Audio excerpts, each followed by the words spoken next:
बता रहे हैं और बात जरा बारिश की कर लेते हैं। गुजरात पर पानी का जबरदस्त प्रहार हुआ है। भारी बारिश के बाद जामनगर, जूनागढ़ और राजकोट में जिंदगी पर सैलाब का संकट आ गया है। सबसे ज्यादा तबाही जामनगर में मची है।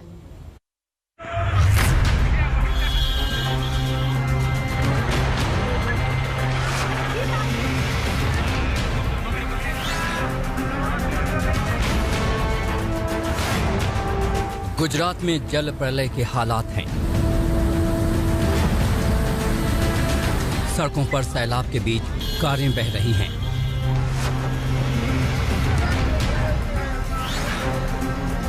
घर मकान डूब गए हैं।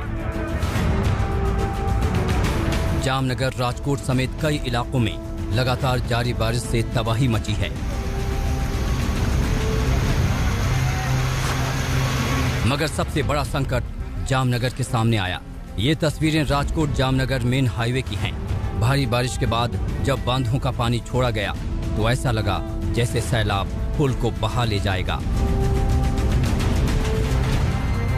आजी नदी पूरे उफान पर आ गई और उसका पानी पुल के 10 फीट ऊपर से हाहाकार मचाता हुआ बह रहा था। ये तस्वीरें सोमवार की हैं, जब जामनगर पर ऐसा संकट आया कि राज्य के नए मुख्यमंत्री भूपेंद्र पटेल को जामनगर में हालात पर काबू पाने के लिए कुर्सी संभालने से पहले ही आदेश जारी करना पड़ा। वायुसेना के हेलीकॉप्टर जीवन रक्षा में जुट गए। आखिर ये नौबत क्यों आई, तो सुनिए। दरअसल भारी बारिश के बाद जामनगर के 18 में से 17 बांध एक ही दिन में ओवरफ्लो कर गए। 24 घंटे में जामनगर, कालापन और जाम जोधपुर में 25 इंच बारिश हुई। लोगों की जान खतरे में पड़ी तो हेलीकॉप्टर से रेस्क्यू ऑपरेशन शुरू किया गया। इसके जरिए 43 लोगों को एयरलिफ्ट किया गया। वहीं अब तक जामनगर जिले में 3 लोगों की मौत हो चुकी है, जबकि 2 लापता हैं। 4300 लोगों को सुरक्षित स्थान पर भेजा गया। इस तबाही के बाद आज के हालात कुछ हद तक काबू में हैं, मगर पानी जब उतरा तो जामनगर में तबाही का मंजर पीछे छोड़ गया। जामनगर राजकोट हाईवे पर बना ये पुल बुरी तरह क्षतिग्रस्त हो चुका है। इसे यातायात के लिए बंद कर दिया गया है। सोमवार को राजकोट में जो तेज बरसात हुई थी, उसकी वजह से ये जो आप नदी देख रहे हैं, ये इस वजह से है क्योंकि राजकोट में जो बरसात हुई उसका पानी जो आजी डैम है वो उसमें ज्यादा भरा और उसके बाद ये वहां पे गेट्स खोल दिए गए और इसकी वजह से आसपास के जो इलाके हैं उसमें काफी ज्यादा यहाँ पे पानी भर गया। ये आप जो ब्रिज देख रहे हैं ये तकरीबन 20-25 साल पुराना बताया जाता है और कहा जा रहा है कि अभी फिलहाल क्योंकि इसके ऊपर 10 फीट का पानी था और वो सारा क्योंकि इसके काफी ज्यादा फोर्स से बह रहा था तो ट्रैफिक तो रोक दिया गया था, लेकिन अब इसके हालात काफी खराब नजर आ रहे हैं और इसलिए एडमिनिस्ट्रेशन ने फिलहाल यहाँ पर ग्राम रक्षक दल, ये जो आप देख रहे हैं खाकी वर्दी में, ये सब ग्राम रक्षक दल के लोग हैं जो यहाँ पे तैनात कर दिए गए हैं। तो ये इंश्योर कर रहे हैं कि यहाँ से ट्रैफिक नहीं गुजरे। सैलाब का जब कहर टूटा तो जामनगर का संपर्क 35 गांव से टूट गया। एनडीआरएफ की 6 टीमें और वायुसेना के 4 हेलीकॉप्टर रेस्क्यू ऑपरेशन में लगाए गए। बाढ़ में फंसे ज्यादातर लोगों ने घर की छतों पर पनाह ले रखी थी, इन्हें बचाया गया। 24 घंटे बाद सैलाब से राहत मिली, मगर तबाही का मंजर ये दिखा रहा है कि जल प्रलय ने कैसे जिंदगी को संकट में डाल दिया था।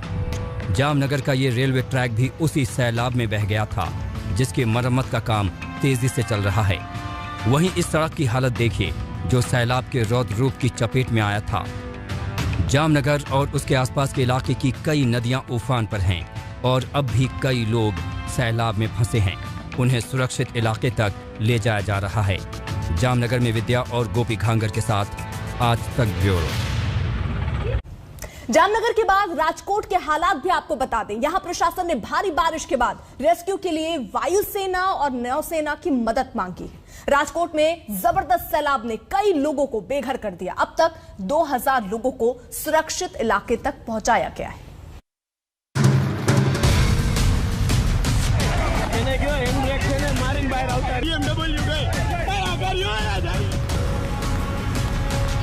गुजरात त्राही त्राही कर रहा है।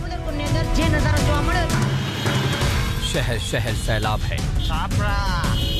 अब आपको एक एक कर गुजरात के अलग अलग इलाकों का हाल दिखाते हैं।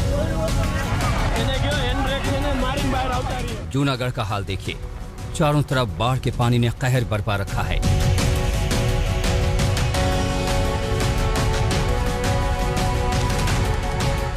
गिर के जंगल की सभी नदियां उफान पर हैं।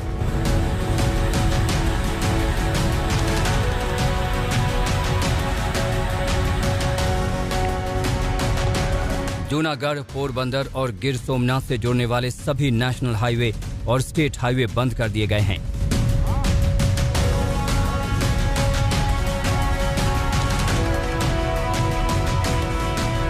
जूनागढ़ जिले के घेड़ पंथ में चारों तरफ पानी ही पानी है।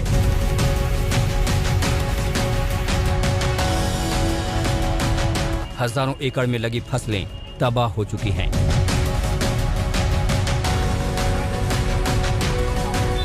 जूनागढ़ के केशोद, भेसाण और विसावदर समेत कई शहरों में रिहायशी इलाके कई फुट पानी में डूबे हैं।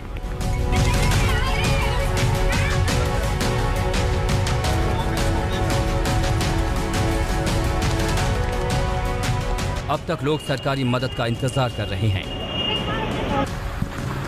गुजरात के राजकोट में भी भयंकर तबाही मची है। लोग सैलाब से जिंदगी की जंग लड़ रहे हैं। राजकोट की एक बस्ती से कई लोगों को निकाला गया। पूरी बस्ती में सैलाब ही सैलाब है। ऊपर से बारिश भी मूसलाधार हो रही है। राजकोट में बस्तियां क्या, रिहायशी इलाके क्या, हाईवे और रोड पर भी सैलाब ही सैलाब है।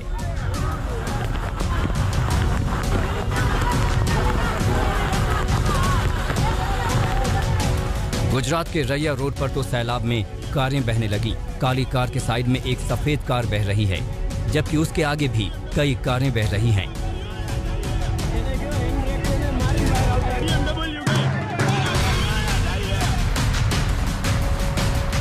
जूनागढ़ में देखिए कैसे पुल के नीचे सैलाब हाहाकार मचा रहा है। जो लोग इस सैलाब को देख रहे हैं उनके रोंगटे खड़े हो रहे हैं।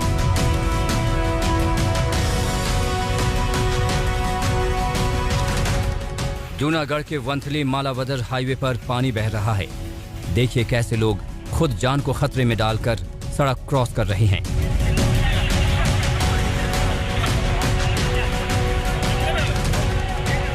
राजकोट का न्यारी डैम उफन रहा है और खतरा लगातार बढ़ रहा है।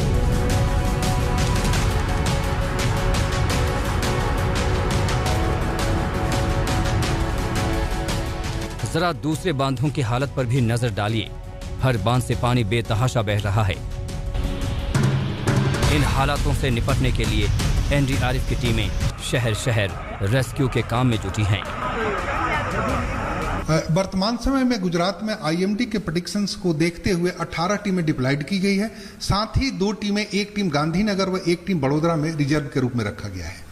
सर, कितने लोगों को अब तक रेस्क्यू किया गया है एनडीआरएफ के जरिए? एनडीआरएफ के द्वारा अभी तक के 39 लोगों को रेस्क्यू किया गया है। 11 लोगों को सेफ जगह में शिफ्ट किया गया है व एक डेड बॉडी को रिकवर किया गया है। गुजरात के कम से कम आधा दर्जन जिलों को बाढ़ ने बेहाल कर रखा है। यहाँ फंसे लोगों को तुरंत बड़े पैमाने पर मदद की दरकार है। वहीं अमरेली में मौसम विभाग ने मछुआरों को चेताया कि वो समुद्र से दूर रहें। फिशरी डिपार्टमेंट ने 600 मछुआरों को वापस बुला लिया है। करीब 500 बोट अब भी समंदर में हैं। गोपी घांगर के साथ ब्यूरो रिपोर्ट आज तक। अब गुजरात ही नहीं, हिमाचल और उत्तराखंड के पहाड़ों में भी मूसलाधार बारिश का दौर जारी है। उत्तराखंड में लैंडस्लाइड से दर्जनों रास्ते और हाईवे जो हैं वो बंद हो चुके हैं। मसूरी के मशहूर केम्प्टी फॉल में अचानक आए पानी से 2 सैलानियों को जैसे तैसे बचाया गया।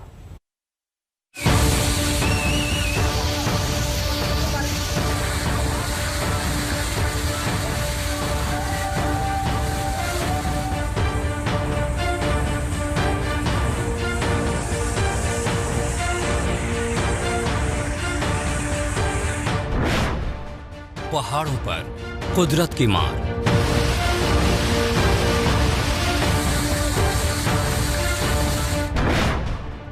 दरक रहे पहाड़, जाम हो रहे रास्ते।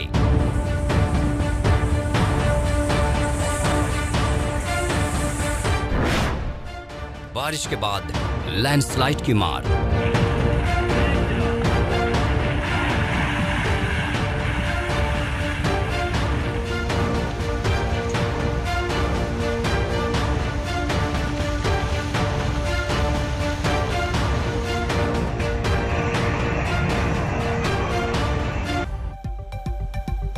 तो गुजरात के इलाकों में जहां बाढ़ से लोग प्रभावित हैं, वहां पर एक्शन में दिख रहे हैं सीएम भूपेंद्र पटेल। उन्होंने वहां जाकर लोगों से मुलाकात की। हमारी सहयोगी विद्या की ये रिपोर्ट देखिए। काफी ज्यादा भर गया था और यही वजह है कि मुख्यमंत्री भूपेंद्र पटेल इस समय यहाँ पर आए हैं, लोगों से खुद चर्चा कर रहे हैं, लोगों से बात कर रहे हैं, उनकी समस्याएं को समझने की कोशिश कर रहे हैं ताकि जो भी मदद वो देना सरकार की तरफ से दे सकते हैं वो करने की कोशिश करेंगे। यहाँ पर आप देखिए, यहाँ के इलाके के जो कलेक्टर हैं वो भी हैं, प्रशासन के सारे लोग जो एमपी हैं इलाके के वो भी हैं, प्रशासन के सारे लोग यहाँ मौजूद हैं। कोशिश यही है कि जो समस्याएं हैं जैसे कि बिजली का ना होना पिछले 2-3 दिन से, पानी ना होना, अनाज का जो घरों में अनाज रखा है वो उसमें घरों में पानी क्योंकि घुस गया था तो इसलिए वहां पे सारे अनाज भी खराब हो गए हैं, पशु बह गए, ये सारी जो समस्याएं हैं उसका कुछ निदान मिल सके। कैमरामैन प्रशांत भट्ट के साथ विद्या, जामनगर, आज तक।